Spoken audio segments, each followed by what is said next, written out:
exciting 3 rounds. Tony Bellew has established himself, as he told me, as the 3 rounds. Was it 3? Yeah. Someone said it was was 3, third, wasn't it? It was third round. Third round, yeah. Got down 3 times. You punch you something you're supposed to be knowing, you know. And he's actually established himself now as a very, very exciting fighter. Loves to come, smash people up, go to war. All the things that he used to say that he does, he's actually doing. All right, lad, let's just get on to what we're doing And now. I will pass it over to you for your questions. Very proud of Tony Bellew, still WBC World Champion, the only British WBC World Champion. Over to you for questions, guys. So, Tony, you knew you were going to win, but did you think you would beat? Oh, listen, there's no knowing in this game, mate, trust me. I'm not joking around when I say to you, at this weight with small heavyweights and my prize goal, I swear to you on my life, mate, is just to get home safe to the 3 kids. That is my prize asset. To be fair, the more I keep going in this game, the t-shirt I had on tonight, the more I fear what's happening, because like I say to you, I scare myself without far and willing to go. I don't really care who referees my fights, I just want him to be able to save me, or save him. And that's the top and bottom of me, so I'm happy I'm just getting home safe. So it's never a gimme in boxing. 10-ounce gloves on, anyone can get it and anyone can get hurt. It's as simple as that. You'd have to understand it's not sparring. Remember all the things he said, the heavyweights he's mixed with, he's never been down, he's never done this. And I told him when we got face to face, listen, you're going to go down. And he says to me, he was standing right there in the middle of us, he says, never been down in my life, boy. I said, trust me, you're going to go down. I says to him, I might go down.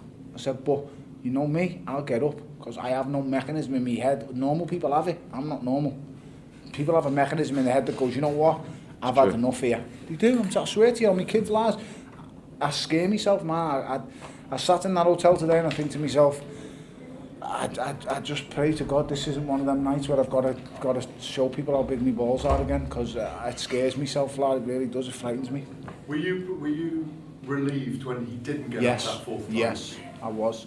And I was also thankful that the referee done the job, because I thought he could have been stopped on the 3rd time he went down, and when every time I touched him clean, I give him the 1st round and I got bollocked for it. Thanks again.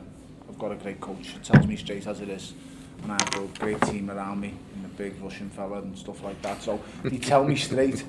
But believe me, every time I touched him, I could see, I tell you all the time, when I hit someone clean for the 1st time, the reaction on the face says it all. In the 1st round, I didn't hit him big to the head, I touched him to the body with a left hook, and then a right hook as well, and the eyes never lie. They never ever lie, and I was relieved when the referee stopped at that last one. I don't know actually how hard it was or how gone his legs were, but the left hook was just short. It was short and went right across his chin, and I don't care who you are, and people are going to slate me or say whatever they want about me and that pussy. If I hit anyone, heavyweight, cruiserweight, anybody clean with a left hook, I'll put you to sleep. But understand, I'm under no false pretenses. I understand too. It's Russian roulette when I start trading. They hit me clean, I'm going to go. Because no one's Superman. And with 10-ounce gloves on, people get hurt. So I'm under no illusion with that. Was it part of the game plan to call David Hay out between rounds? No, it wasn't. It wasn't really. I swear to God, I've said all weekend, I've rejected asking questions. Elliot and yourself asked me a question the other night on the radio, and I said, listen, I'm not being an arsehole. I'm not being nasty, but listen, don't ask me questions on him, because he's not here to hurt me. The only man in the world who wants to hurt me right now, and I said this his name was BJ Flores, and that's all I want to talk about. But when he was down, I think it was the 2nd round, he went down quite heavy, and End of the second, and I looked at him, and I don't know why my eyes looked at him, but they looked at him, and he annoys me with that SpongeBob haircut. He pisses me off, and I just looked at him, and he said something, and he gave me a smirk. He's been saying I'll get smoked all week by BJ. Well, I've just done his mate. I've just beat his mate up for fun, and that's what I do, and I'll beat him up the same way. We had a sparring session many years ago. I wasn't a professional, I was an amateur, just come fresh off my first ABA title, and he got his ass kicked then, and he'll get his ass kicked now. Nothing's changed. Tony, you fight with a lot of passion, and that's what makes you so fan-friendly. And that's I why don't we love know you. about But, that, thank you. if you fought someone like David Hay, Yeah. who's got explosive power himself, do you think you might have to adjust your style a little bit? I can adapt in many ways, mate. I'm a good boxer. I fight inside, outside. You ask, see, the thing with me is everyone thinks I'm either just a one-trick puncher or not, but ask the top boys who've mixed with me in the States, everywhere. I've been all around the ghettos of New York. I've been everywhere, from Long Island to just some crazy places, mate, in America, and there's never been a man who's whooped my ass.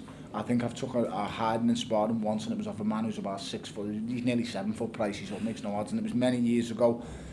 I can honestly say it's the only hiding I've ever been given. So my style can adapt, it really can, and trust me, I'll ask him questions. I ain't gonna be like them last 2 clowns he's fought. He's gonna get someone live in front of him when he fights me.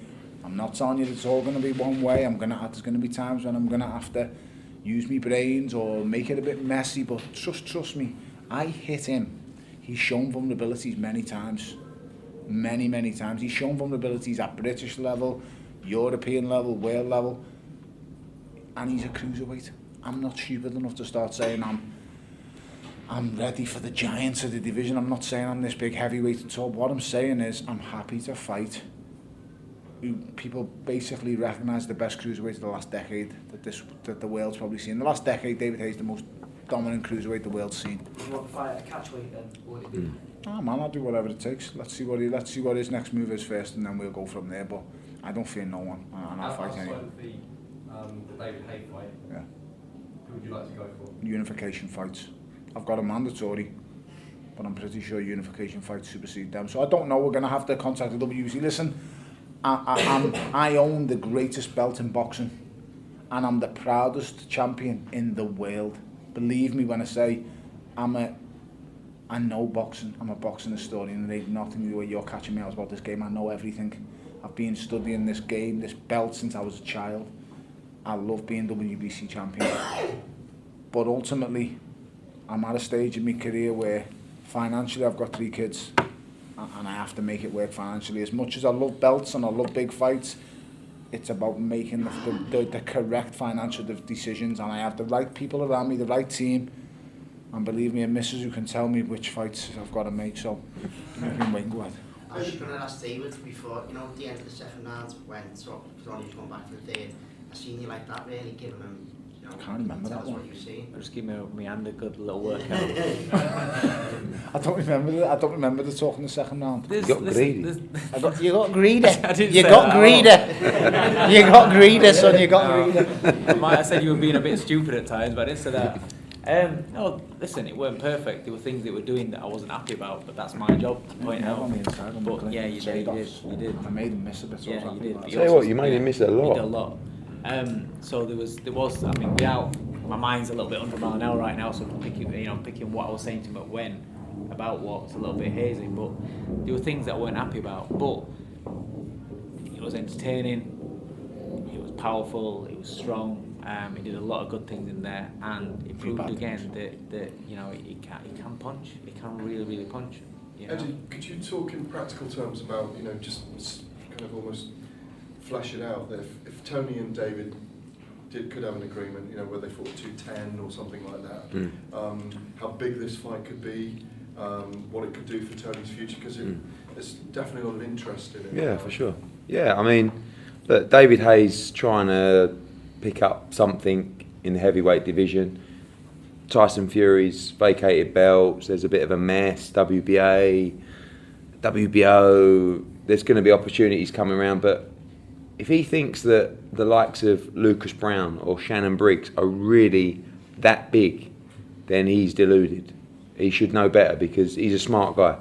He's operated around business for a long time, and I believe he's smart enough to know, driving home tonight, this is the fight he's got to make.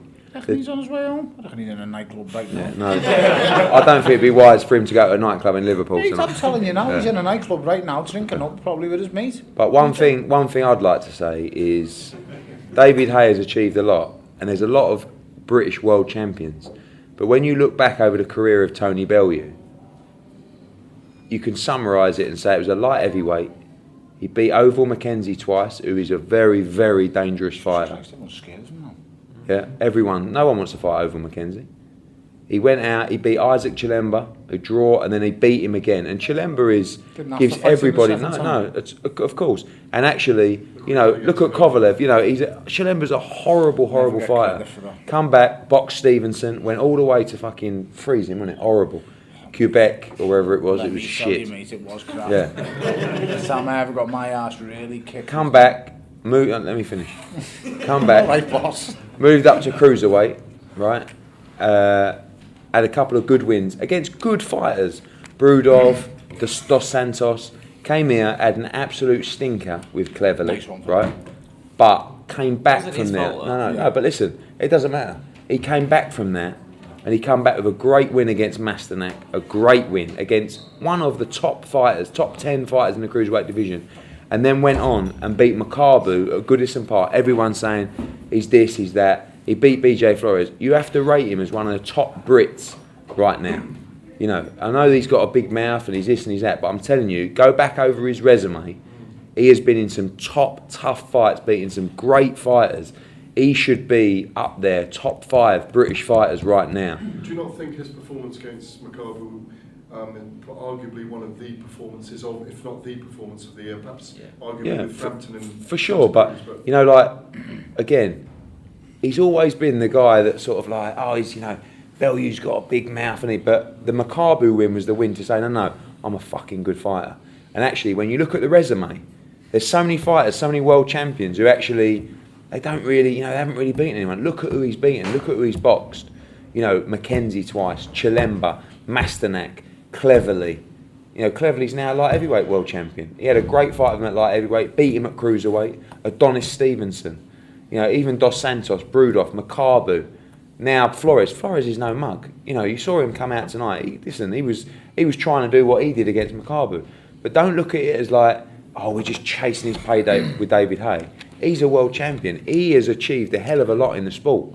Hey, listen, if I hit him, he's going or sleep. Trust me, he's not beating me. I don't give a shit what anyone thinks. I hit him, I'm telling you now, he'll go. He's been wobbled, rocked, hurt so many different times off lesser fighters than me. If I hit him clean, I don't care what anybody thinks, I will wipe him out. I don't care who it is. He likes fights at his tempo. I'll hit him in spots where he's not going to like it, and I'll get in his head. That's the worst thing with someone like him. He's a mind fucker, David, and the worst thing you could do is get in his head. You get in his head, and I know things about David in every single way, shape and form. And let me tell you, mate, David isn't everything he makes out to be. You told him all the security was there to stop you tonight. No, I'll be honest, right? I didn't want to hit him. I mean, I could have, but I wanted to get in his face and tell him, don't you think you're the boss here? Don't you think you're going to intimidate me? Because that's how he comes across. The gobshite turned up at me premiere for the Creed movie, and he's standing there, he's saying, build up that, and he's looking down on me as if he's someone and I'm no one. No, the fucking clown. I've done things that he could only dream of. He has no idea, mate. I don't fear David Haye, and he don't look down on me. Nobody can look down on me, and I don't look down on anybody else. I would never look down on anyone. But that's how he looks. He's got this way about him where he thinks he's better than everybody, and he thinks he's like this fucking, just this big iconic figure. He's a gobshite who's constantly in nightclubs and playboys, loves the lifestyle. That's what he does, and that's how he lives it. He's con boxing. He is everything that's wrong with boxing right now. He is the reason why we haven't got boxing constantly on the likes of terrestrial TV, because he's the guy who's fighting clowns constantly. He's got that O2 Arena. Them last 2 guys he fought, come on. He was sparring better guys for the fight. He was actually sparring better guys than he fought. It's disgusting. You're turning up at the O2 to watch him against absolute clowns. And let me tell you, David is a high-class fighter. He's a world-class puncher and boxer. And to fight them last 2 guys he fought, he's conning everybody, and it's wrong. Simple as that. I come back off a shattering loss to Adonis Stevenson. My first fight back was Valery Brudov. He had double the amount of wins I had at the time. Second fight, Dos Santos, it is what it is. I went and done the movie, went into Forgotten Land for a year. Came back and fought Mateusz Masternak, European champion, world title contender, only ever stopped on his feet once by Gregory Drod, the WBC champion. And I just keep going in with these fights, and progressively I just keep beating him. How many times do we need to be the underdog? How many times do people need to say, he's not that good really, he's not this, he's not that? Well, tonight I've just gone in and absolutely exposed a man who'd never even been on the floor in his career. I can't even remember how many times I put him down. What are your commitments with the title? Is Josh coming back at all? I won't even No. entertain him, not to be He's honest. no, he's not. He's mandatory. He's Bradis. I won't even So, entertain him. but with all due respect to Bradis, Bellew against Bradis is a great fight. But Tony Bellew has probably got somewhere between, and he'll decide, but I would say 4 to 6 fights left in his career. So 10, you think you fucking. And the key is to make him as much money as possible over that period. But there's not a threat of the WBC nicking the belt off if you go. Oh no. It's not going anywhere. Oh, if we took the Hay fight, Yeah. maybe if we move to heavyweight, then maybe we do that fight in the interim, then fight taking Bradis. my But belt, mate. No one's taking my belt. I be quiet. love that belt. How's the pressure of defending the belt feel compared to? It was impressive. To be fair, I was a little bit nervous tonight. I was a little bit. Not nowhere near as bad as Goodison. Listen, my ass fell out my pants at Goodison.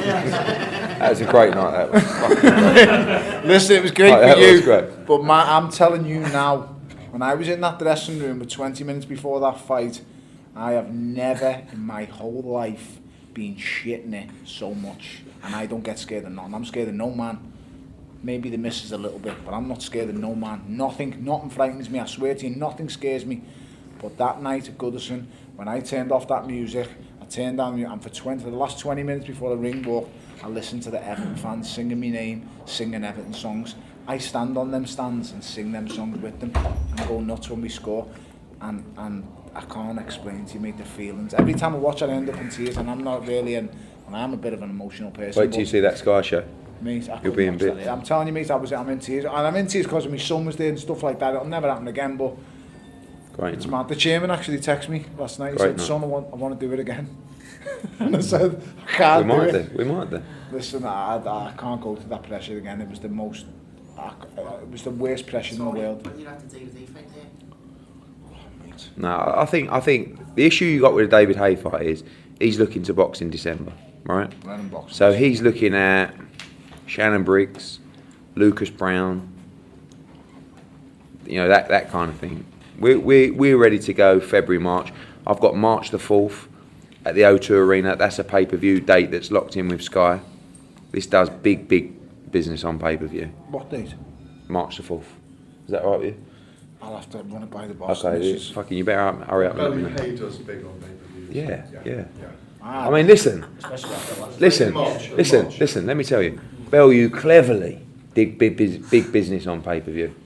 Bellew Hay does monster business on yeah, pay-per-view. but that's a fact. He ain't gonna run. The other fella just froze at the cruiserweight division. No, but this is a dangerous fight. But this is a great fight between a very good heavyweight who ruled the cruiserweight division and against the current number 1 in the cruiserweight division. So the belt will be in abeyance at the time. Listen, this belt is, My prized possession.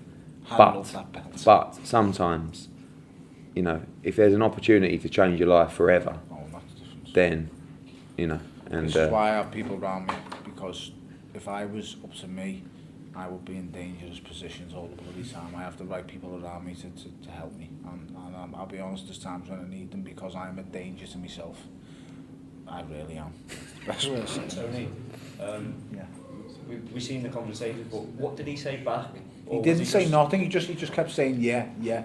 He knows when he looks at me. I'm trying not to swear. I'm trying to be more professional.